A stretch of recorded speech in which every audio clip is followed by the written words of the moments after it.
Hello guys, नमस्कार।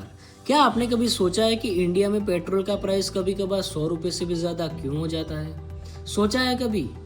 क्या crude oil इतना महंगा होता है या पेट्रोल के प्राइस के पीछे कोई हिडन सिस्टम काम कर रहा है? इस वीडियो में हम पेट्रोल के पूरी जर्नी को समझेंगे, जमीन के अंदर से निकालने से लेकर आपके गाड़ी तक पहुंचने तक। सबसे पहले समझते हैं क्रूड ऑयल क्या होता है। क्रूड ऑयल एक नेचुरल रिसोर्स है जो जमीन के अंदर मिलता है। इससे पेट्रोल, डीजल और कई फ्यूल्स बनते हैं। लेकिन प्रॉब्लम ये है कि इंडिया अपनी जरूरत का ज्यादा क्रूड ऑयल खुद प्रोड्यूस नहीं करता है।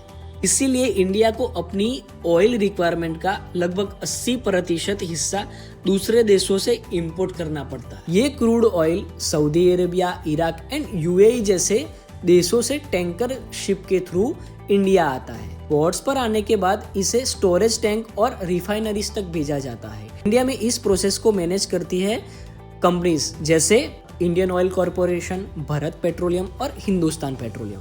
अब क्रूड ऑयल डायरेक्टली यूज नहीं हो सकता, इसको रिफाइनरीज में प्रोसेस किया जाता है जिसे रिफाइनिंग कहते हैं। इस प्रोसेस में क्रूड ऑयल को अलग अलग फ्यूल्स में कन्वर्ट किया जाता है, जैसे पेट्रोल, डीजल और एलपीजी। यही स्टेज है जहां क्रूड ऑयल यूजेबल फ्यूल बन जाता है। अब तक पेट्रोल रेडी हो चुका है, लेकिन अभी तक ये आप तक नहीं पहुंचा। सोचिए, एक रिफाइनरी गुजरात में है, लेकिन पेट्रोल दिल्ली, मुंबई और छोटे शहरों तक भी पहुंचाना है।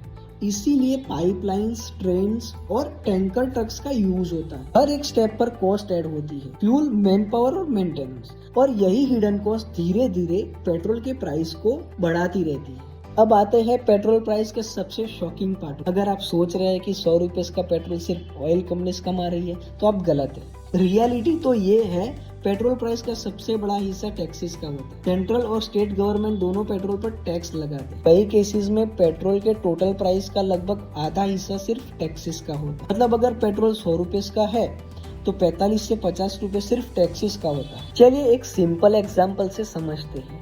मान लिया पेट्रोल का प्राइस सिर्फ 100 रुपए है, क्रूड ऑयल कॉस्ट 40 रुपए हो गया, रिफाइनिंग और ट्रांसपोर्टेशन 10 रुपए हो गया, टैक्सेस 45 रुपए हो गया और डीलर कमीशन 3 रुपए। तो क्लियरली दिख रहा है कि पेट्रोल का सबसे बड़ा हिस्सा तो टैक्सेस का है। तो आप अब समझ गए होंगे कि पेट्रोल प्राइस सिर्फ क्रूड ऑयल पर डिपेंड नहीं करता है, बल्कि एक पूरे सिस्टम का रिजल्ट होता है। अगर आपको ऐसे रियल वर्ल्ड एक्सप्लेनेशन पसंद है तो फॉक्सेनिक क्रिएशंस को सब्सक्राइब करना ना भूलें।